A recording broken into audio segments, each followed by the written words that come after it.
Hello and welcome to Chewing the Fat. Well, Royal Randwick gets its time in the sun tomorrow with the running of the Doncaster Mile. But anything but sun will be shining down as it has done nothing but rain.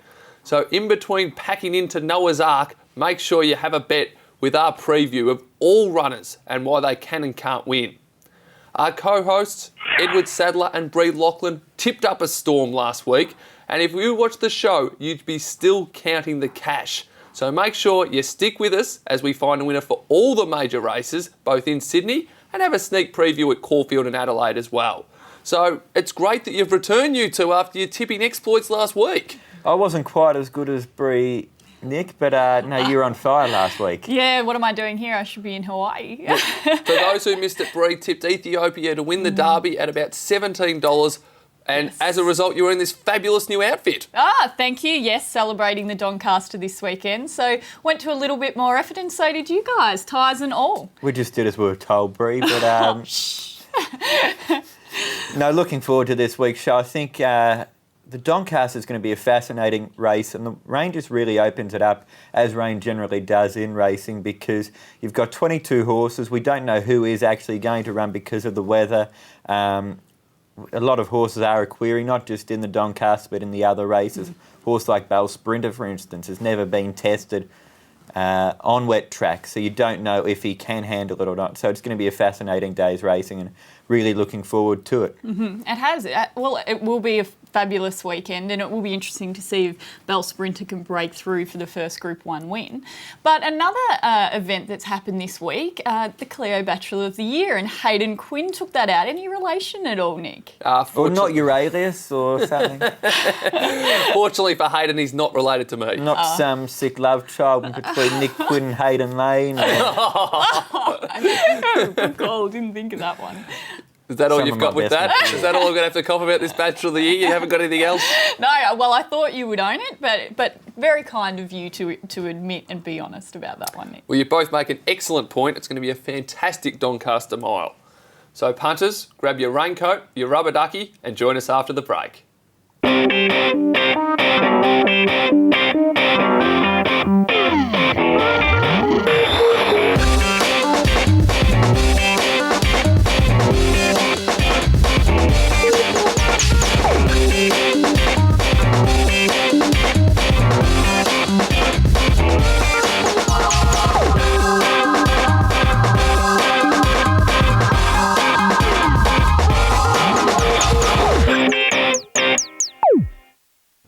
Welcome back to Chewing the Fat. Well, we're straight into it this week with Race 7 at Randwick being the feature race on the program, the BMW Doncaster Mile worth $2 million. Now, as Nick mentioned, there is rain forecast, and so we're anticipating quite a heavy track, which makes it tough for the punters.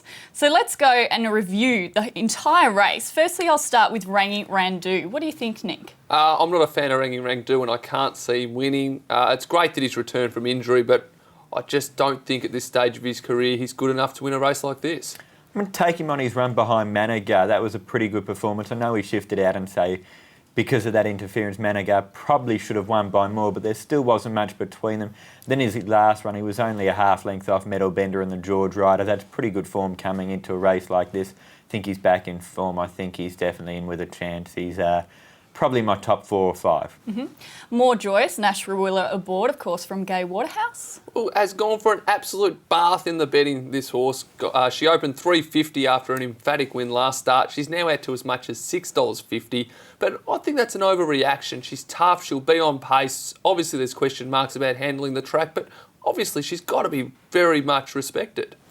I'm just taking her on last year's Doncaster. I mean, she just didn't go in it. She's not a heavy track horse. I know she's in pretty good form, but she was also in good form going into the race last time. It's a definite no for me. She's the lay of the day. Oh, the lay of the day. Gay won't be speaking to you next time you're up at track work. I've actually tipped a couple of gays later on, though, so I think we'll square up Trying to there. redeem yourself. Well, shootout next, Chris Waller's stable and Huey Bowman aboard. Look, I'm going to go with no for shootout.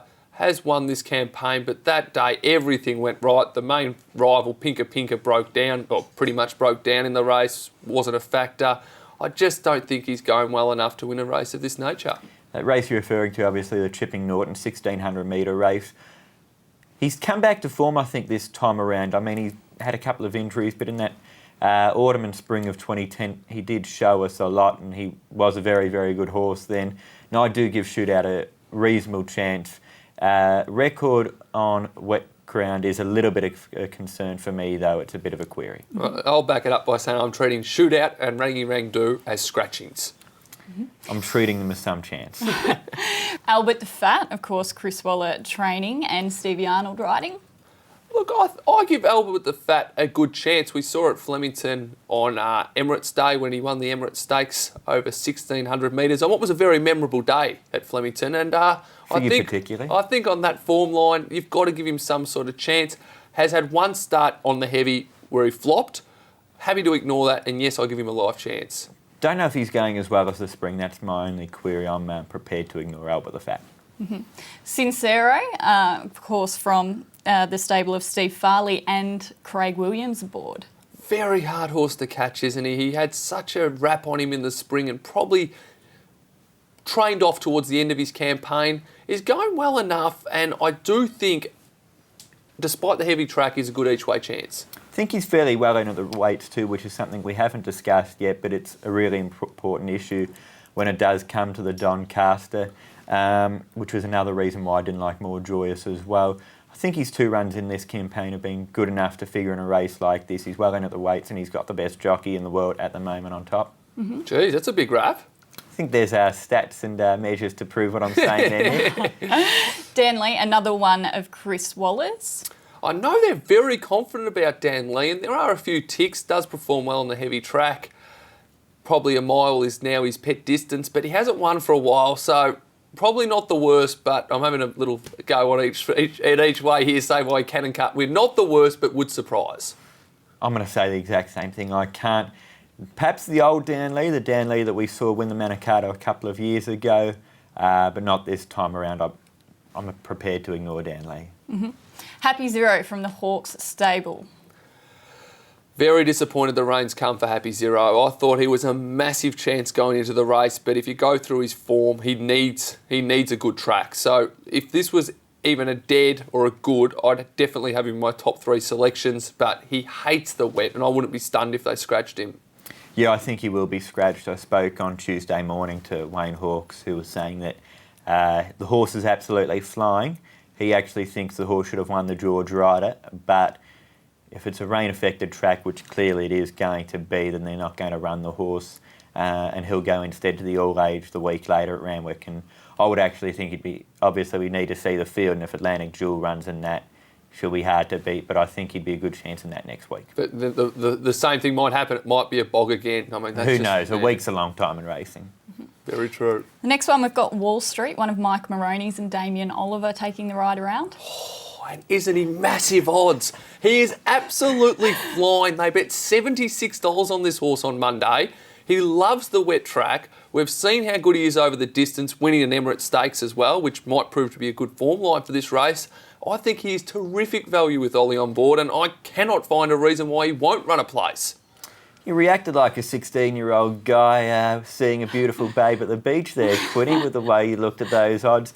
I'm actually with you. Mike Moroney said that he was sending Wall Street up for the reason because of the wet weather they've had up there when they sort of mapped out his campaign a couple of months ago, and that's why he was given a lighter Melbourne autumn, sent up here.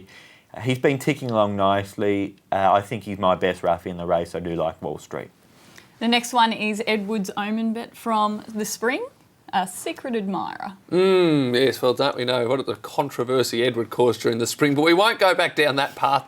Secret Admirer gets everything in her favour. She's drawn out wide, which will be perfect. You'd think they'll be coming down the outside. She handles a sting out of the ground. She's been the best backed on the fixed odds during the week, and it's very hard to, not admire Secret Admirer going into the race. I'm supposed to come up with a reason to knock her now, which is very difficult because I really like Secret Admirer. I think she is the one to beat. She's had 2 starts at Group 1 level at Randwick over the 1600, and she's won them both. High pressure race, so she'll get back. I think she'll be finishing home strongly. But in saying that, the reason not to back her is it is such an open race, And I don't think from memory she's competed on a heavy track. She has on slow, but there is a big difference between slow and heavy, especially this heavy. So that's probably the query for me. Next is Centennial Park, Blake Shin riding from the David Payne stable. Very tough, honest horse, Centennial Park, and will be around midfield and maybe a little bit better than midfield. So a lot of these horses are get back and run on types. So Centennial Park will be ahead of them, and you think might get a chance to get to the right track part of the track and not the worst at big odds. I'm prepared to ignore Centennial Park. Not for me, just not good enough to figure in this. King's Rose, of course, the Nolan Moody combination there. King's Rose, like the girl that just keeps breaking your heart, and I keep going back for one more date. Look, she's so talented, but she's just not winning at the moment. And the fact that, are you going to say why she can or can't? I'm going to say that she's not going to be there in the first place. I don't think she'll run because I think Peter Moody will scratch her and take her over to Hong Kong. If she does run, I can't see her winning. I can see her finishing up there because form on a slowish is okay, but look, I don't think she'll be there in the first place, so I think we're wasting our time debating this. Hurdle Myrtle, Glyn Schofield in the saddle. Look, I know Hurdle Myrtle had a fantastic win during Flemington Carnival week, but I just don't think has the class to win a race like this, and I'm prepared to leave Hurdle Myrtle out of the multiples. For your multiples, I reckon you have to put Hurdle Myrtle in because you have to put in these Group 1 winning horses over the same sort of trip. She is a Group 1 winner over 1600 in the spring and finished 3 lengths behind More Joyous last time. I'd throw in not your quaddies, but say your first fours and trifectas for the race. Monton, Ron Quinton training, and of course Craig Newitt aboard. The only tick I can come up with is the Craig Newitt riding. I think very honest galloper, but I think a horse of this calibre does look outclassed. Going on his Canterbury Stakes performance where he ran second behind More Joyous that day, and Ron Quinton said after the race there were excuses, you'd have to give him some sort of a each-way place chance, but last time disappointing. No Monton for me. Then we have He's Remarkable, Roger James and Chris Reith riding. Well, He's Remarkable has been my Doncaster tip right up until Monday. He returned from a spell with a brilliant win at Newcastle. Then he was awful last start, but he drops right down in the weights again. Everything is in his favour, with the exception of the heavy track. He's one who just doesn't like the heavy track, and I think if it wasn't the Doncaster, he'd be scratched. So while on form and ability, he's almost the one to beat, there's obviously the huge query about the track, which is surprising for New Zealand gallopers. That's normally their bread and butter. So I'm prepared to still have $1 or $2 each way on him. He's as much as $31 now, so over the odds. He's had 2 starts on the heavy going and placed in one of those starts. Look, he was very disappointing last time. That's the thing that puts me off. Newcastle, he was very, very good. Liked his form in the spring. He does deserve a Group 1, this horse. Absolutely. Punters probably like you feel a bit robbed at what happened in Perth, but we won't go over old ground. He is well into the weights too. It's tough because of the heavy track with so many of these horses. That's the thing getting back to. But if he handles it okay, and bear in mind too, with some of them, they've just got to handle it better than others. I think he's some chance in the race. Yosei, sentimental favourite with Michelle Payne riding. Best of luck, Michelle. I don't like Yosei purely and simply because I think she's a little bit of a non-winner, and I think she's drawn terribly, which might sound ironic because she's drawn... Group 1 winner. Yeah, I know, but I just don't think at this class... I mean, how many races has Yosei won compared to a More Joyous? Who would you rather be on? I just think Yosei... You're going to get your chance to rebuttal, so just ease up. Look, I don't like Yosei. I think she's going to have all sorts of troubles from the barrier. She's going to be behind horses that might be falling back into her lap. And she's drawn poorly, which has killed any chance she may have had. I thought we saw the real Yosei again in the Coolmore, and then not quite as good last time. She's a dual Group 1 winner, so you can't ignore her. It's in the same sort of boat as Hurdle Myrtle. But again, if I had to, I would be ignoring Yosei, but not completely out of it. Geez, you've done a switch around then. You started off batting up for her and then just you jumped because ship. you're saying she's a non-winner. Well, you can't say Group Settle 1 down, winners boys, are non-winners. settle I already did.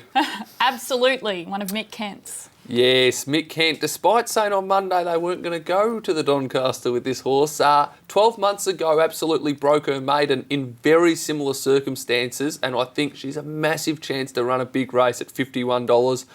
Very hard to catch. She is a non-winner, if you don't mind me saying so, Edward. No, I agree this time. But I think everything's going to be run to suit on Saturday, and if you're taking a trifecta or a first four, you've got to put absolutely in. Non-winner, that'll do. Ooh. Next is Niagara, one of Gai Waterhouse. Tommy Berry aboard again. I'm going to go with no, purely and simply because when Niagara's been winning and winning so impressively this campaign and throughout its career, has been able to bowl along in front and dictate terms and kick away, that won't happen. You're not going to get away with those cheap sectionals in this race, and I think it'll be a high-pressure race which will come about Niagara's undoing. Give it some sort of a chance in the race. Probably said that about every horse so far. But going back a couple of starts, good win in the Ajax. Didn't repeat that performance last time. Hasn't raced on a heavy track, but has raced on slow twice and won once and finished second another occasion. Definitely one to throw in your multiples, trifectas, and perhaps have something each way on if it does handle a heavy track. That's the only issue to me. I think it can figure in it. And very well in the weights too for Tommy Berry. Next one to look at is Fast Clip. Look, Fast Clip was brilliant last Saturday. Really showed a great turn of foot to win the Doncaster Prelude and force its way into the race. Obviously, this is going to be tougher again, but if you take last start on its merits, you've got to respect Fast Clip. Yeah, agree with that actually. And form on rain affected going is okay. Not brilliant, but it's not a mudlark. But form is okay. In fact, better than quite a few of these other horses in the race. So I would definitely include Fast Clip. Not in my top few, but I would definitely be including it. Next is Happy Trails. This was one of Edward's picks last week, actually. Look, Happy Trails, the first emergency. There's definitely worse 100-to-1 shots out there than Happy Trails. Ultra consistent galloper. Doesn't win out of turn, and I think that's a nicer way of saying a non-winner, but I expect Happy Trails to get a start, and if it does, I wouldn't be surprised to see it run a very cheeky race. Happy Trails is a punter's pest, just like Parables and other horses we've got on the circuit at the moment. No, you'd be broke backing this horse. And finally, All Legal. I'm just going to say, looks outclassed at this level. Yeah, second emergency for a reason. Okay.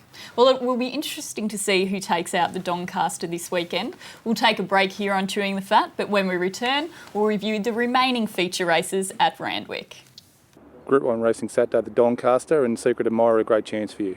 Yeah, look, she's in great form. I think she's performed very well in the vital lead-up races, and she's sort of put herself there to be up the top of the markets.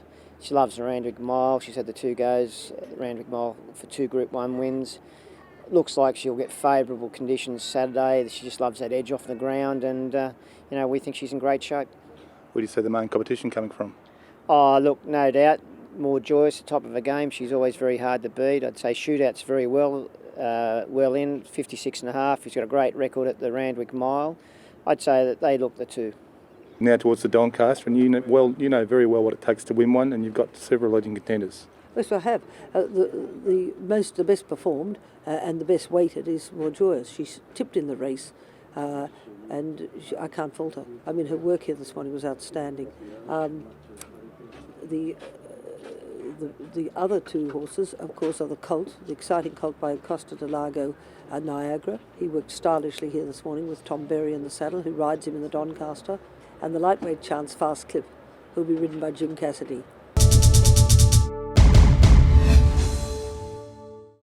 This is Rob Slade from Slade Bloodstock. Buy a share today in our exciting filly by Fastnet Rock, Sire of Filly's Machine, and Atlantic Jewel. Trained by Gerald Ryan, this is as good as it gets. Call 0417 036 865 or go to sladebloodstock.com.au.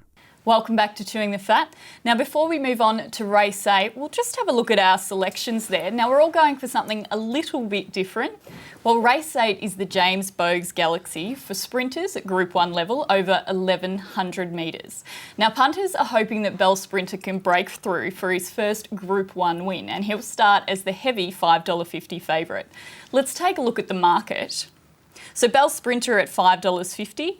Nobby Snip at $5.50, quite an interesting name that one. Elite Falls at $9.50, Temple of Boom $10 and Title at $11. Why the grin after Nobby Snip there, bro? Oh, it's just an interesting name, Nick and Edward. I think it's one of your picks too, isn't it? Yeah, it is. But Quinny, I'd like to hear what you have to say first. Yeah, okay. Well, look, Bell Sprinter has been completely luckless this campaign. In the Oakley Plate, he's still trying to get out. Last start up in Sydney, bombed the start and then flew home when it was all too late. And I think the jockey made a severe error in judgment with the track that he did take that day. As a result, has been replaced by Dwayne Dunn. Dwayne Dunn is a world-class rider. We'll see dramatic improvement from Bell Sprinter. I think he's clearly the one to beat, and I think he's a ridiculous price. Wet track's a big concern, never been tested on it, so you got to be cautious, I think, punting on this horse. On ability, definitely he's the one to beat. No questions asked on what you have to say. But I want to go with a proven wet tracker, proven Sydney horse, and I'm going for Nobby Snip. I think the Galaxy's a sort of race. It's the B-grade sprinters that go around in this race. And Nobby Snip's the sort of horse that's working its way through the grades up towards the Group 1, going for 4 wins in a row, well in at the weights. Yeah, Nobby Snip's my horse. This is what Gay Waterhouse, Nobby Snip's trainer, had to say at track work earlier in the week. Nobby Snip gets his Group 1 chance in the Galaxy. Certainly does. He's got a fantastic chance, and if any of your viewers are watching, you go and back him. Simple as that. The son of Snipperton, who of course his father, a grandfather, I trained Snippets to win. Sounds a million years ago, doesn't it? It wasn't that long ago at all, but Snippets won the Galaxy, and this gelding's quite capable of doing it. Recapping the selections there, Nick going with the favourite Bell Sprinter, Edward with Nobby Snip, and I'm going with Zaratone, Kathy O'Hara aboard, and I think she's, after her first Group 1, she's on target. Yes, big fan of Kathy O'Hara's. I think she does tremendous work. And I think Zaratone's definitely a good roughie in the race. So you're a value girl, Bree, so I think you're doing well there. Thank you. Well, finally is the Race 5 Patnack Farm Australian Oaks over 2,400 metres. Now, the Guy Walter horse, Streamer, is the heavily backed favourite going into this race. Let's go to the market here. Streamer is at $1.70, Full of Spirit at $4.60, Aliana Hild at $9 and Thy at $9. Two tongue twisters in there for you, bro. There sure are, wow. Why can't they just give it a simple name? Well, Streamer's quite a simple name, and that is the horse that will be winning the race. She was brilliant last start in the Vinery Stakes when she nearly ran down Mosheen. Mosheen got a huge lead, and there was a few people a little bit critical of Hugh Bowman on Streamer, saying he didn't get going early enough. They won't have to worry about that here. She is a class above these. She's one of the best bets of the day. A little bit skinny, so a great one to take through your multiples and exotics. Definitely think Streamer's the one to beat here, Quinny. She's a class filly in the race. She's just much better than the rest of the field here. Very good in the Vinery, second to Mosheen. There's no Mosheen here, so logically Streamer's the one to beat. So looking at the selections there, Nick and Edward, you're both going with Streamer, and I'm actually going out on my own with Full of Spirit, second in line to Streamer. So we'll see how it goes. Coming off a win the Adrian Knox, so if it wasn't for Streamer B, I would be going for Full of Spirit, but no Streamer for me. Edward. Thank you, thanks very much. Backhanded compliment. All right, well, Lizzie Jeff's caught up at track work with our man Simon. Here's what she had to say. Saturday, big day's racing in the Oaks Rock Lobster. Yes, she's been very consistent. She won the Tassie Oaks, and then she went and ran second at Mornington the other day in a listed race. Seems like maybe a big step from a Tassie Oaks to an AJC Oaks, but it doesn't look like an overly strong field and an overly large field, so you have to take your chances when you've got a staying mare like that. This is Rob Slade from Slade Bloodstock. Buy a share today in our exciting filly by Fastnet Rock, Sire of Filly's Machine and Atlantic Jewel. Trained by Gerald Ryan, this is as good as it gets. Call 0417 036 865 or go to sladebloodstock.com.au. Craig, the attention turns to Randwick here on Saturday. A big day, 3 group run races, and firstly the Doncaster. Yeah, we got some very good chances here. 3 in particular, rekindled interest, Secret Admirer, More Joyce. All of them absolutely flying. All things being equal, I would probably go More Joyce's way. I think they've got her right where they wanted this prep, and her third run back, most preps, has tended to be her best. What might cruel her is this weather we're getting now. and rekindled interest couldn't have gone any better this morning, and Secret Admirer likewise. I think with the rain you'd probably have to start leaning a little Secret Admirer's way, but those three horses all absolutely top chances in the race for sure. You know this track as well as anyone. Plenty of rain here this morning and more forecast before the race day on Saturday. How's it going to hold up? It was really good there last Saturday, but you know, rain's rain, and the forecast for what we're going to get this week is, if it was any better than heavy, it'd be a bonus. Yeah, which brings a horse like Secret Admirer into it, and probably is not going to do more Joyce a lot of good. A couple of classy ones go around in the Galaxy as well. Yeah, we've got Elite Falls going around in the Galaxy, would be probably the leading chance from here. Also Nobby Snip. Nobby Snip's work's been good. He's got to step up another level. Elite Falls has acted at that level, very good in the Oakley Plate. I thought when she came back here and galloped leading into her last start, I thought her work there was better than before she went down for the Oakley Plate actually, and I thought she might have run a bit better that day. So I just scratching their head a little bit, but the way she worked this morning, or the way she has been working here consistently really, would say she's got a genuine shot. The Keith Mackay for the 2-year-olds, anything caught your eye there? Not really, not with the babies. If you want an extra one for this weekend, he's a last start winner, but I reckon he'll win again. Western Symbol of Gay Waterhouse. He's just got a good bit of timing about him. He was impressive the other day, but gone ahead. Welcome back, and great to have Craig Thompson helping us to find a winner or two. Craig, obviously the Randwick track watcher and from RaceNet. Well, it's now the business time of the show where we try to find you a winner or two with our best bets and roughies. But Bree, you've got something you want to add. I have. Before we move on to our best bets and roughies, I'd like to shout out a big happy birthday to one of our Singapore fans in Craig Evans. So hi Craig, and a happy birthday.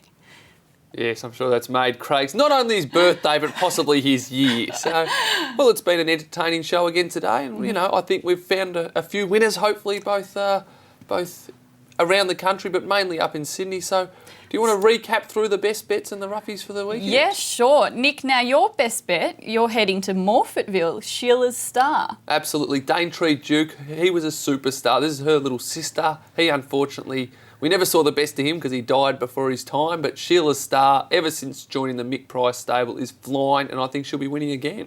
My best bet for the weekend, Bree. You're heading Sir Fernando at Thank you Caulfield. for the heads up. Yep, Sir Fernando Caulfield. Another horse from the Mick Price stable who's performing terrifically at the moment, in great form, and I think he'll be able to continue on his winning ways. And Wall Street is my roughie at this stage, but just copying me. Might have to update my Facebook status with a new roughie. And speaking of Facebook too, don't forget to add us as a friend. We've got next week's show to go, and then I'm sure Nick Quinn during the off season will keep you updated on all the goings on at his place. Mm-hmm. So add us as a friend, and also you've got to follow us on Twitter, because even though we finish off next week, Quinny, there's still plenty of racing to go between now and the spring. Absolutely. And Bree, what have you got for the viewers? I'm heading to Caulfield. This weekend is, of course, the Young Members Pink Ribbon Day at Caulfield, so head on down. It's going to be a fabulous day. Mine is in race 3, number 3 from the Weir stable in Spartini. So I hope Spartini runs home for Darren Weir, so best of luck. And my roughie is race 7, number 11, Campeo, one of, from Mick Price, of course, Caulfield trainer, and Dan Nikolic on fire at the moment. So hopefully that will come home. A lot of love for Mick Price on this couch. Yeah, Mickey Nolan, the stable form, will be very happy with that. Well, thank you very much, Edward and Bree, on what's been another terrific program. Thank you for joining us, and make sure you tune in again next week for the final episode of the season of Chewing the Fat.